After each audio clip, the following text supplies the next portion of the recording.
everyone. Welcome to the Legacy Cafe podcast with your host, Rob Lucy, author of the book, How Will You Be Remembered? The definitive guide to creating and sharing your life story. So grab yourself a cup of coffee and find yourself a seat in the Legacy Cafe. Here's Rob. Thanks, Kathy. Hi, everyone. I'm Rob Lucy. Nice to have you back. Today, we're going to talk values. And if you've read the book or you've listened to a few of the episodes here in the cafe, you'll know that values are pretty important. And the experience I had when I clarified mine and wrote my legacy letter about my values, I felt really good. I was really quite surprised at it because it said, I looked at them and said, that is who I am. Well, we're going to get a little deeper into it. And as somebody who knows how to find the core values in you is a guy named Scott Jeffrey. He has been helping entrepreneurs and CEOs assess their superhuman potential, and he integrates elements like Tao and humanistic psychology, Qigong, emotional intelligence, and much more to help readers scale their businesses and scale themselves without burning out. His true passion is writing. He's published over 50 in-depth guides as well as 100 articles on personal, psychological, professional, organizational development. And one thing I like, he works with a foundation that helps children connect with nature. Scott Jeffrey is about your core values, and he's hiding up there in the Catskill Mountains in New York. Hello, Scott. Hello, Rob. Good to be here. Thanks for having me. One thing I'm curious, how many people, what's in your experience in 20 years of this work, how many people really don't know their values, don't know what that internal engine is making decisions for them? Well, I think if you haven't really gone through a process to determine what your values are, I would say it's pretty much everyone. You know, I think we all have an intuition of what some of our values might be, but for the most part, I would say it's a very small percentage. What is the value of me knowing what my values are? That's a great question. Your values really are defining like what you stand for. So I like to think of it as like your unique individual essence or your personal code of conduct. So if you look at each individual, like there's so many things that we have that are similar from one person to another, but at the same time, we each have different sort of strengths and nuances about us that are defining characteristics of who we are. So your values essentially are going to, knowing your values are going to help you know what your character is really all about. But I think the most important thing in values is when you don't know what your values are and you're conflicting with those values, right? When your behavior is in conflict with those values, you're going to feel a rub. You're going to feel like a dissatisfaction. You're going to feel a tightening even in your body. And so getting to understand what your values are and then know how you violate them, and then knowing what happens and how you feel when you live in alignment with those values, it's an entire different experience as on your overall being. If I was doing an interview for a job, wouldn't the best thing to do say, let me tell you what my values are and how I've lived them? And let the people listening to you hear that. They would probably be shaken to say, my God, he's thought a lot more about what runs him than we have thought about running our own business. Yeah, quite possibly so. It would definitely show someone being very, again, self-directed and having what they call intrapersonal intelligence, so having that self-knowledge. One of the things I suggest people write is their legacy letter, which is, pick half a dozen values, boil them down to half a dozen values, and then tell why that value is important and how a story of how you lived it. I did that. I wrote it all out. I felt fabulous when I got it done because finally I could look and say, that is me. Those are the internal combustion engines that run me, making decisions with these values. So let's get in. You've done it in a smarter and much more in-depth way. The core values discovery you do. You've got 7 steps. Now, I know you do this over the course of a day or at least a couple of hours, and we're going to be a little quicker here in the cafe. Sure. Can we run through those 7 steps and let me know how they work? Of course, Rob. Okay, so the first step is the one that's almost never done in a process, and it's the most foundational, and it's easy to discount it. So I give a disclaimer, but it's essentially means starting with a beginner's mind. And what that is essentially we tend to come at these things with so many preconceived notions and beliefs about how something's supposed to go or the type of answers we're supposed to have. Let's say we take a psychological assessment of some kind. In our mind, we're thinking of what's the better answer or how we should be. And so for this process, you want to really, as best you can, start with a blank slate. And one way to do that is just to place your awareness on your breath, or on some point in your body, either by your navel or in your feet, something that's going to essentially draw the energy outside of your head where you have all this identity stuff going on, and just bring your attention back to the present moment. Okay. So a good breathing meditation would be a good way to start. That would be a great way to start. Yes. So the next part of the process is to do essentially a free-for-all brainstorm. In terms of finding out what your values might be. And so for this part of the process, you don't want we all have this analytical aspect of our mind that's very critical, right? That's constantly evaluating and analyzing. We want to shut that feature off. What hijacks a lot of people in this process is they're trying to come up with the right values, right? The perfect values for them. And we have to let that idea go, at least at this stage. And then to come up with that list, I usually take people through a series of experiences, and I'll just kind of talk through them now. One of them is to think back to a time when you had what Abraham Maslow would call a peak experience, right? Those moments of like full absorption, what you're doing, where you just are almost in a outside of yourself, but yet fully in yourself, if you can understand that contradiction. You're completely out of your own way, and you're in this creative flow state, and you're just on. And you think back, we've all had those moments, right? And so you think back to what a time like that, and look around you, see what's happening, what's going on, right? And then how do you feel internally? And so and from that state, once you get into that state, define what are the values that you're honoring in that experience, in that moment.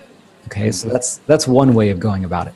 And in this meaningful moment, there could be 2 or 3 values that are contributing to it. Or 10. Yeah, like it's whatever. In creative brainstorms in general, one thing the research shows is that getting the best way to get to the best answer is to get to the most answers.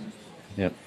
And so this part is really don't allow any editing, just allow it to be free.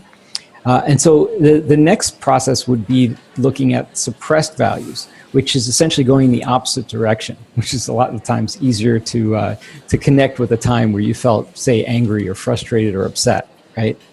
And in those moments, like what was going on? What were you feeling, right? And so what value might have you been suppressing? What weren't you upholding in that moment that was causing that emotional upset? Give me an example of this. So say I've had a negative experience. My wife and I had an argument. Mm-hmm. What am I looking for here? I'm looking for a value that I didn't use?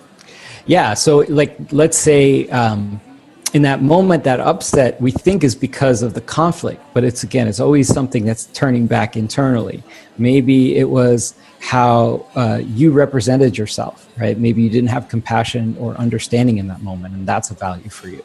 Mm-hmm. Or maybe you weren't listening, right? Or maybe you were judging that person, and like that open-mindedness is something that you value. Or maybe you were doing something that was triggering that other person, right? Maybe you weren't being honest with yourself of something that you did, or how you reacted, or what you really thought inside. And it was on your face, and that other person felt it, like your spouse felt it. And so a conflict emerged. It takes a little, that's why this process takes a little time, because you have to do a little digging. And the more in your center you are, the more in that beginner's mind you are, the more these ideas start to come up, and you start to say, oh yeah, I was suppressing, like just in that example, I think we just went through maybe six different values, that could have been suppressed in that moment. We get our beginner's mind going. Mm-hmm. We do a brainstorm, and then we have a really good experience, what values are associated, a bad experience, what values are associated. Mm-hmm. Mm-hmm. Now and then so the next one would be a code of conduct. Trying to just think through in terms of beyond like your basic human needs, food, water, shelter, and your social environment, like what's most important to you, what really drives you, what's most important in your life. And like what are the things that light you up the most? The things that when you don't honor, a part of you feels like it's dying. I've got a whole bunch of values written down now. What do I do? Right. So now you have your list, but it's probably a bigger list. If you go through that process and cycle through them again and again, you could come up with a list of anywhere from like 20 to 40 values. It's probably a bunch. Way too many to have in a manageable way where it's going to become meaningful. So before you start cutting values down, what you want to do is group them together. So for example, like let's say you find one, you have like learning on your list, and then you have another one for growth or self-actualization or professional development. You know, those all you might see in some way they're all linked together, right? And so you would group them together. Another one you might have like integrity or and honesty, trust, right? Things like that.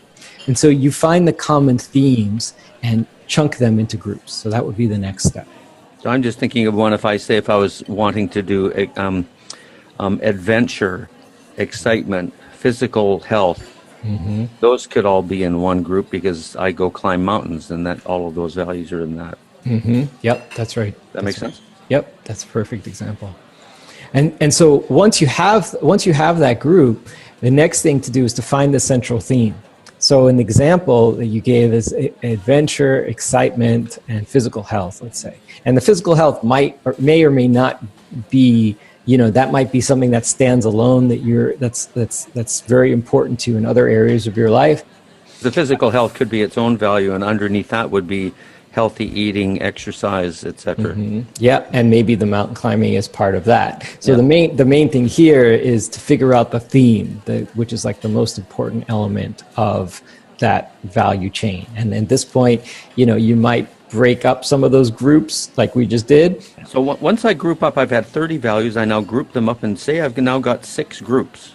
So you have 6 groups. Now, the next question comes that you offer here is, well, how many should you have, right? Like how many values is the right amount of values? The sweet spot seems to be somewhere between 5 to 10. The benefit to having more is you have to do less editing and sacrifice and focus.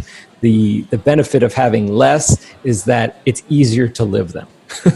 Because it's easier to keep them top of mind. The more you have, the harder it is to manage, and the less likely you are to become conscious of all of them. No, I agree. My instincts are boil it down. I've said to my staff for years, it's hard to be simple.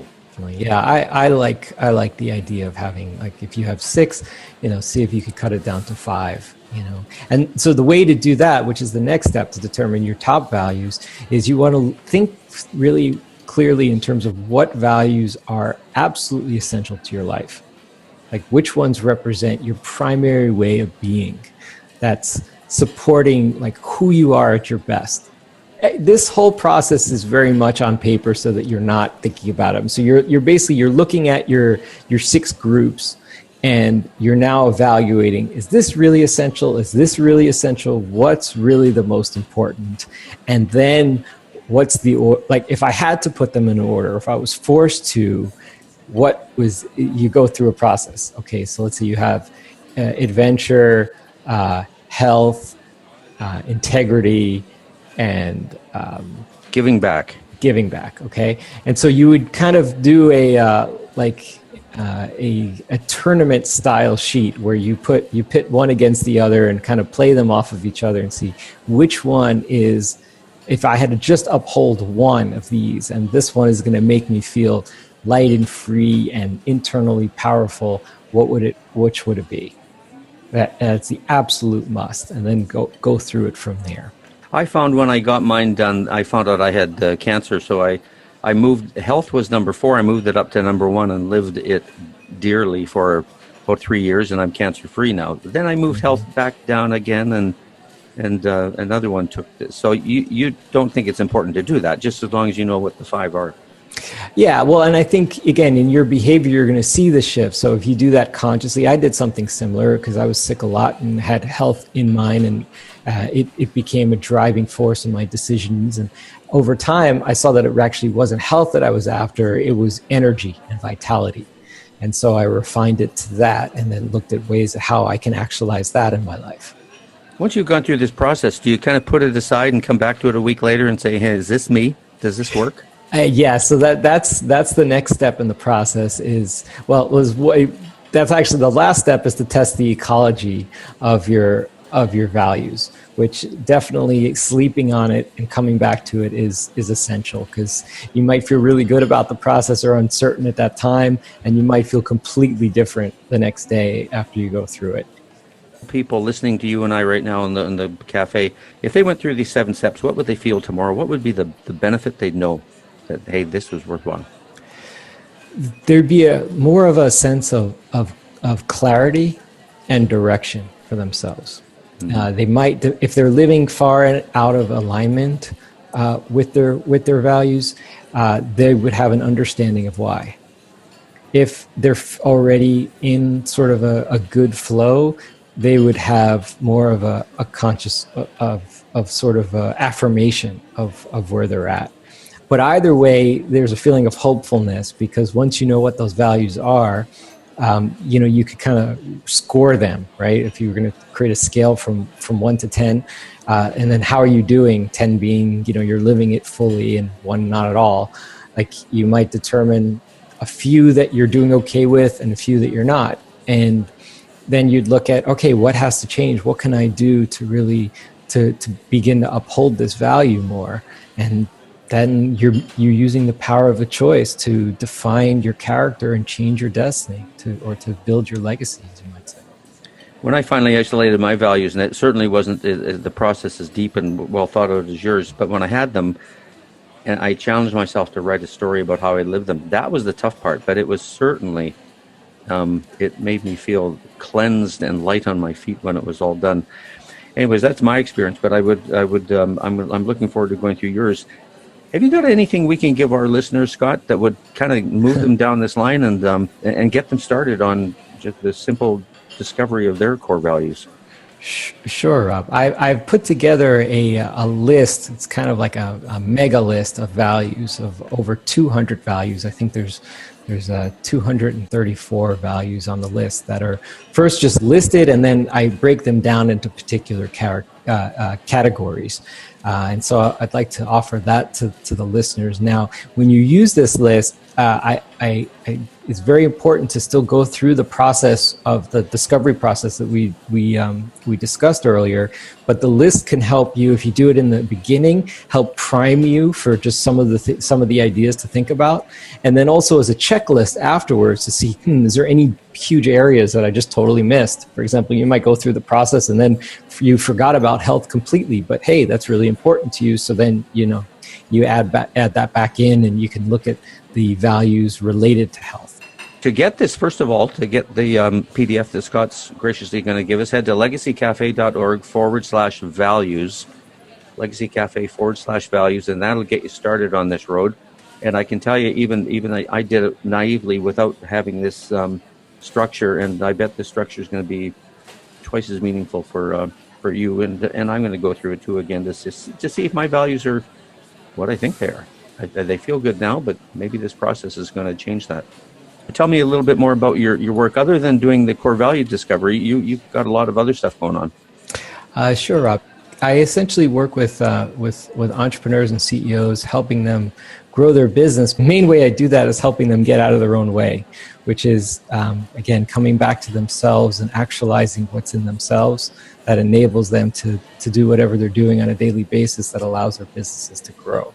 Because I find that really the individual psychology is the main thing blocking their business success. So it allows you to focus on your own self-actualization and then also still make more money at the same time. Yeah. Okay, Scott, thank you. Delightful to have you on board at the cafe. Thank you, Rob. I appreciate the time. This is a lot of fun to go through. That's Scott Jeffrey. He's in the Catskill Mountains. He's the founder of CEO Sage. And so, as I mentioned, at legacycafe.org/values, you'll get Scott's list of values, and it'll lead you down to the 7-step core discovery that we've gone through here, and to his website to see what else he's got going. This is the Legacy Cafe. I'm Rob Lucy. Nice to have you here, and we'll see you next time. Thanks for listening to the Legacy Cafe podcast. We have lots of great conversations coming your way. And by the way, If you want us to send you reminders that a new podcast is ready for you, go to legacycafe.org to subscribe. That's legacycafe.org. Have a great day, and remember, the coffee and conversations are always hot at the Legacy Cafe.